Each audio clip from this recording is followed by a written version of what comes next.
See, Project Silverado has a little bit of rust, and the other side is actually worse than this side. So that being said, guys, I anticipated this, and this is why I already bought flares for this truck, was to cover a lot of this up. But we're going to go ahead and cover what you need to know if yours is starting to look like this.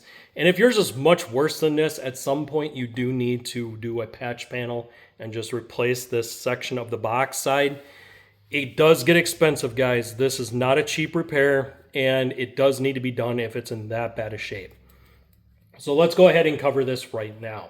First thing you're going to do is come in here and knock out any rust that you see, anything that's bubbled out. So you guys can see I came in here. I still have a little bit more work to do to knock some of this stuff out. You want to get all of this off, because the reason is you're going to take and mask off this part, and you're going to spray something on here that's going to keep the moisture off.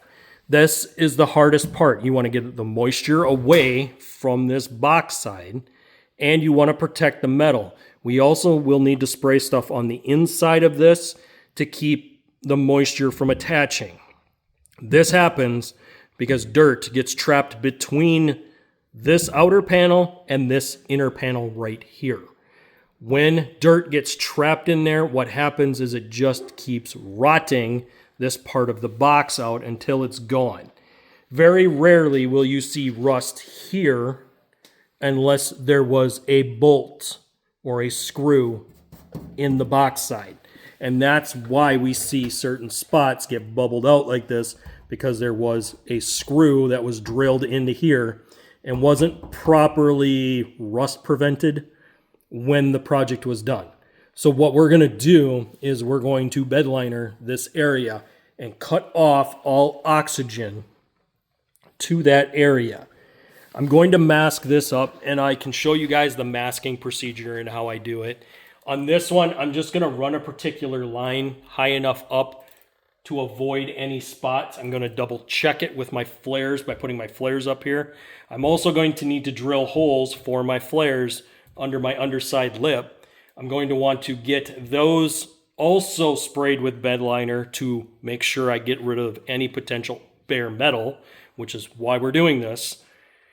Once we've done all that and we've bed linered this underside, we can put our flare on, run our bolts in, and this will be done, except for putting our mud flap on.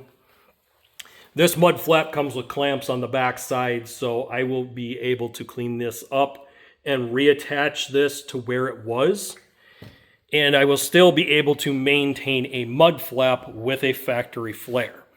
That's what we did up front. That's what we're going to do back here.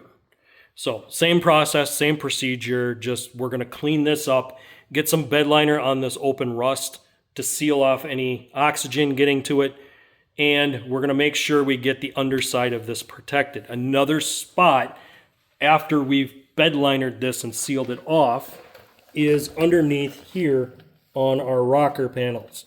These tend to get marked and marred up from rocks that get slung from our front tires.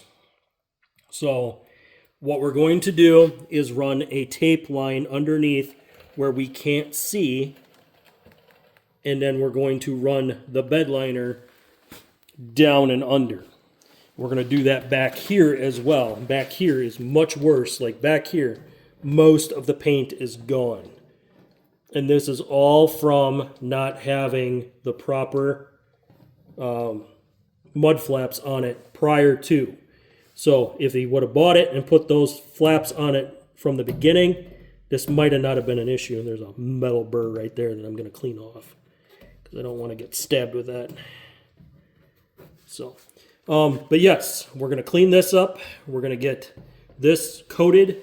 If I don't like the bed liner look coming to where I can see it, I did buy proper touch-up paint. I can touch this up to where I can body match color that section.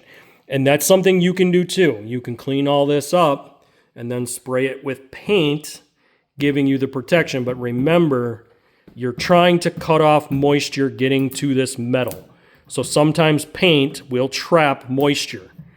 And if you have any spots like this where it's loose at all, it won't soak in like bed liner will. But bed liner will get in between here, cut this off, and put a barrier of protection where the spray paint, this crack remains even if you spray paint that crack.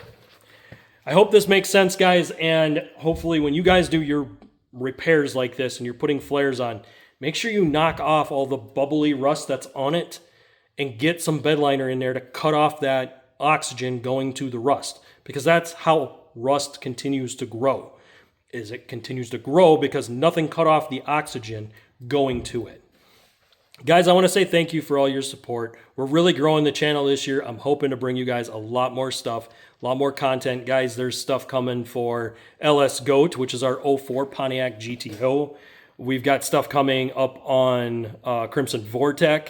There's a lot coming up in the works. We're trying to knock this project out as quickly as we can because we got so much more going on. Guys, I want to say thank you. Make sure you guys hit that like button, hit the subscribe button, ring that notification bell, and I'll see you on the next one.